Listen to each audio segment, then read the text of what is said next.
This video is for educational purposes only. All testing is done in a controlled home lab environment. Do not use these tools on any systems you do not own or have permission to test. Open Source Intelligence, or OSINT. It's what hackers, pen testers, and even you can use, ethically of course. It's all about gathering information to achieve a certain goal. That information could be your username on a website, your email address, or even an exposed webcam. In some upcoming videos, I'm going to show you a few OSINT tools that professionals actually use in the real world. And today we're going to take a look at one of the most well-known tools, Shodan. So without further ado, let's go ahead and jump into it.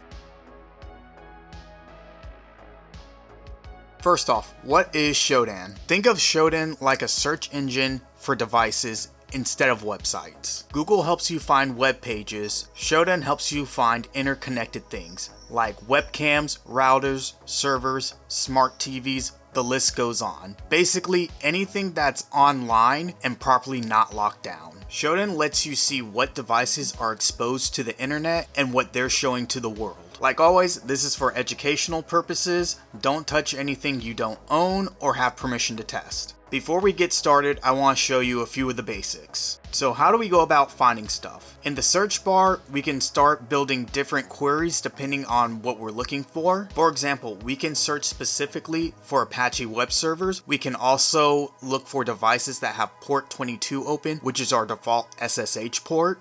Take some time to explore these search options on your own. There's a lot of good information here.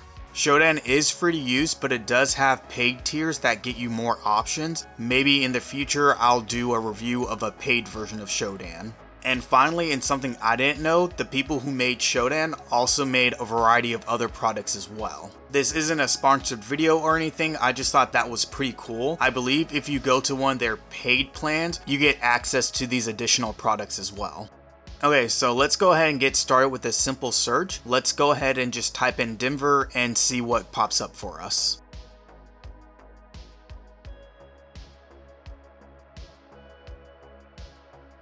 As you can see, we get a lot of results. When you click on this result here, we can see all the different ports that are open on this device. And when we scroll down, we're also to see what services are running on what ports. Let's get a little more specific. Let's say we only want to find devices that have port 22 open. All we're going to do is type in SSH port :22. And as you can see here, all our results come up with devices that have port 22 open.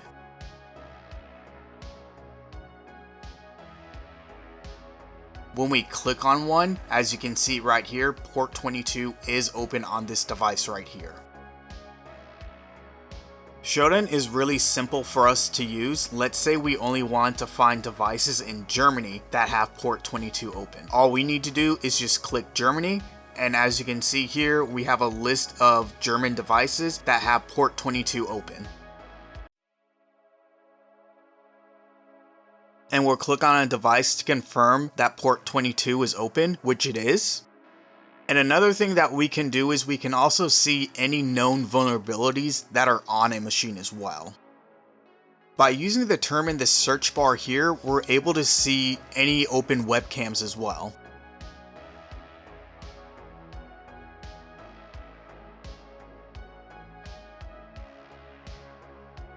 And just like before, we're going to click on one, and as you can see here, we see some screen caps of a webcam. Let's say we want to find a specific type of device. Let's type in device :router, and this will pull up all the search results related to routers. And we'll go ahead and just click on one of the results, and when we scroll through, it looks like that they're using a Cisco router. Shodan also lets us get even more specific. We're able to find things like databases, video game servers, crypto miners, so much more.